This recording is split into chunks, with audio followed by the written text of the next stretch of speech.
wabarakatuh. Di sini saya akan menjelaskan tentang efek COVID-19 terhadap sekolah di daerah. Di berbagai negara saat ini sedang terpapar wabah pandemik virus corona atau yang biasa disebut dengan COVID-19. Virus corona adalah virus yang menyerang pernapasan serta daya tahan tubuh. Gejala virus ini antara lain seperti sakit tenggorokan, batuk, demam, kesulitan bernafas.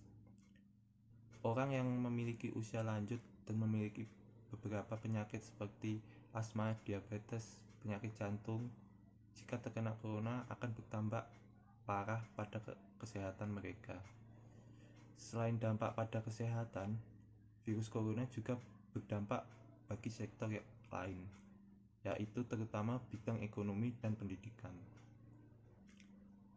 Dampak pandemi corona yang kini mulai merambah dunia pendidikan sehingga pemerintah pusat sampai daerah memberikan kebijakan untuk meliburkan seluruh lembaga pendidikan. Hal ini dilakukan sebagai upaya pencegahan meluasnya penularan virus corona. Diharapkan dengan seluruh lembaga pendidikan tidak melaksanakan aktivitas seperti biasanya, hal ini dapat meminimalisir penyebaran penyakit COVID-19 ini. Yang saya ingin angkat dalam video ini adalah apa yang menyebabkan COVID-19 berdampak pada pendidikan. Yang kedua adalah bagaimana dampak COVID terhadap sekolahan-sekolahan di daerah. Dan yang terakhir, bagaimana penyelesaian dampak COVID terhadap pendidikan. Langsung saja, yang pertama, saya akan membahas penyebab COVID-19 berdampak terhadap pendidikan. Dampak mewabahnya virus corona atau COVID-19 kini juga telah dirasakan oleh dunia pendidikan. Saat ini di Indonesia, beberapa kampus dan sekolah mulai menerapkan kebijakan kegiatan belajar mengajar dari jarak jauh atau kuliah online. Semua orang lantas mengambil jarak demi memutus rantai penularan COVID-19. Tempat ibadah kini mulai sepi, agenda-agenda massa dihilangkan karena COVID-19, dan pula istilah work from home menjadi melejit. Belum cukup sekolahan dan kampus ikut didaringkan, lengkap sudah virus corona juga memberi dampak serius di sektor pendidikan, baik di Indonesia maupun secara global.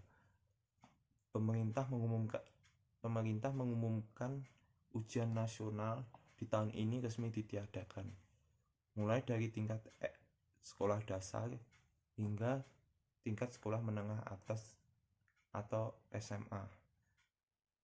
Pemerintah telah meniadakan ujian nasional untuk tahun 2020.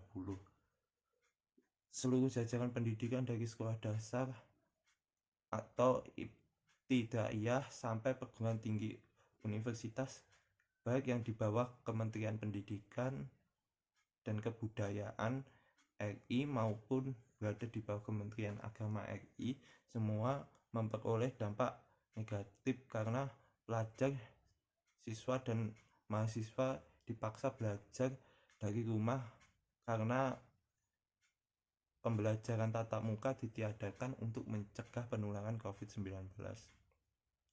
Padahal tidak semua pelajar, siswa dan mahasiswa terbiasa belajar melalui online. Yang kedua adalah dampak COVID-19 terhadap sekolahan-sekolahan di daerah. Virus corona atau sering disebut COVID-19 sedang mewabah di negeri kita.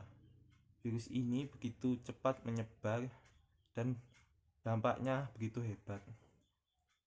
Di mana-mana orang membicarakannya. Ada yang ketakutan dan panik, ada yang menanggapi biasa-biasa saja, tetapi ada juga yang menyepelekannya. Apakah pemerintah dan instansi terkait juga telah memberikan upaya pencegahan secara serempak, yaitu melalui himbauan, sosialisasi, juga edaran agar masyarakat kita secara bersama-sama menjaga kesehatan, juga pola hidup sehat yang harus diterapkan pada diri masing-masing, yaitu mulai gerakan cuci tangan, membersihkan lingkungan, minum teratur, menjaga kondisi tubuh, makan makanan yang bergizi, menghindari kerumunan, juga bersentuhan tangan, apalagi saling berjabat tangan atau berciuman atau melewati bersin orang lain. Itu yang membuat virus cepat menyebar. Pemerintah mengimbau agar semua guru memberikan tugas secara daring kepada seluruh siswanya.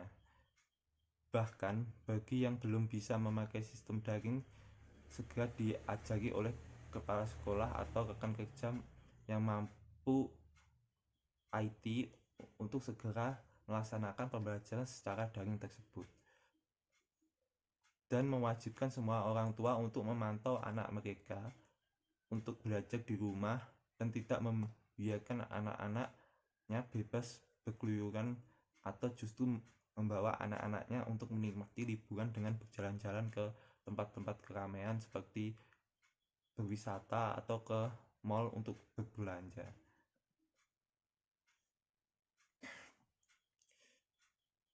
Penggunaan teknologi ini juga sebenarnya bukan tanpa masalah. Banyak faktor yang menghambat terlaksananya efektivitas pembelajaran daring ini, antara lain penggunaan teknologi yang masih rendah. Seperti yang telah dijelaskan di atas, harus diakui bahwa tidak semua guru sekolah di daerah melek teknologi, karena yang sama juga dialami oleh siswa yang tidak terbiasa menggunakan teknologi di kehidupannya sehari-hari. Yang kedua, keterbatasan sarana dan prasarana. Kepemilikan perangkat pendukung teknologi juga menjadi masalah tersendiri. Bukan rahasia umum bahwa kesejahteraan guru masih sangat rendah. Jadi jangkauan untuk memenuhi hal tersebut masih sangat jauh. Untuk kebutuhan pokok keluarganya saja masih banyak guru yang kesulitan. Yang ketiga, jaringan internet. Pembelajaran daring tidak bisa lepas dari penggunaan jaringan internet. Tidak semua sekolah atau madrasah di daerah sudah terkoneksi internet, sehingga guru-guru pun dapat dalam kesehariannya belum terbiasa dalam memanfaatkan sistem daring ini. Yang keempat, biaya. Jaringan internet yang sangat dibutuhkan dalam pembelajaran daring menjadi masalah tersendiri bagi guru dan siswa. Kuota yang dibeli untuk kebutuhan internet menjadi melonjak, dan banyak antara guru dan orang tua siswa tidak siap menambah anggaran untuk penyediaan jaringan internet tersebut. Pembahasan terakhir yaitu penanganan pemerintah akibat COVID terhadap pendidikan. Sekolah, kepala sekolah, guru, orang tua siswa diimbau untuk tidak panik, mengutamakan ketenangan, namun tetap waspada dan partisipasi aktif dalam mengatasi penyebaran virus corona atau COVID-19. Imbauan ini disampaikan oleh PLT, Kepala Biro Kerjasama dan Hubungan Masyarakat BKHM Kemendikbud Ade Erlangga Masdiana pada konferensi pers peluncuran protokol penanganan COVID. Protokol penanganan COVID di lingkungan pendidikan. Dalam kesempatan yang sama, pemerintah melalui staf kepresidenan Indonesia Muldoko menyampaikan 5 protokol penanganan terkait pencegahan dalam mengendalikan COVID-19 sesuai arahan World Health Organization atau WHO, memberikan 10 protokol penanganan COVID-19 di lingkungan dunia pendidikan. Yang pertama, Dinas Pendidikan melalui koordinasi dengan Dinas Kesehatan setempat mengetahui rencana atau kesiapan daerah setempat dalam menghadapi COVID-19. Yang kedua, menyediakan sarana cuci tangan menggunakan air dan sabun atau cuci tangan berbasis alkohol di berbagai lokasi strategi di sekolahan sesuai jumlah yang dibutuhkan. Yang ketiga, menginstruksikan warga sekolah melakukan cuci tangan menggunakan air dan sabun atau cuci tangan berbasis alkohol dan perilaku hidup bersih sehat atau PHBS lainnya seperti makan jajanan sehat, menggunakan jamban bersih dan sehat, olahraga teratur, tidak merokok, membuang sampah pada tempatnya. Yang keempat, membersihkan ruang dan lingkungan sekolah secara rutin minimal 1 kali sehari dengan disinfektan, khususnya handle pintu, saklar lampu, komputer, meja, dan lain-lain. Yang kelima, memberikan himbauan kepada warga sekolah yang sakit dengan gejala demam, batuk, pilek, sakit tenggorokan, sesak napas untuk mengisolasi diri di rumah dengan tidak banyak kontak dengan orang lain. 6. Tidak memberlakukan hukum atau sanksi bagi yang tidak masuk karena sakit, serta tidak memberlakukan kebijakan insentif berbasis kehadiran jika ada. Yang ketujuh, jika terdapat ketidakhadiran dalam jumlah besar karena sakit yang berkaitan dengan pernafasan, Dinas Pendidikan berkoordinasi dengan Dinas Kesehatan setempat. Yang ke-8, mengalihkan tugas pendidik atau tenaga pendidik yang absen kepada tenaga pendidik yang lain yang mampu. Dalam hal ini bukan kewenangan Kementerian Kesehatan untuk menempatkan, sehingga Kementerian Kesehatan tidak memberikan masukan.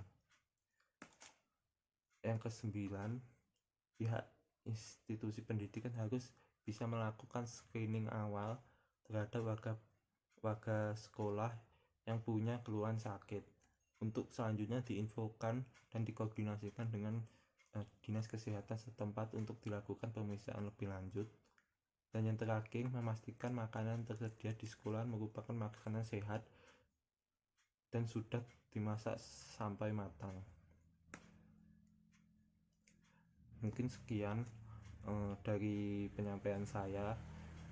Bila ada kurang lebihnya, saya mohon maaf. Wassalamualaikum warahmatullahi wabarakatuh.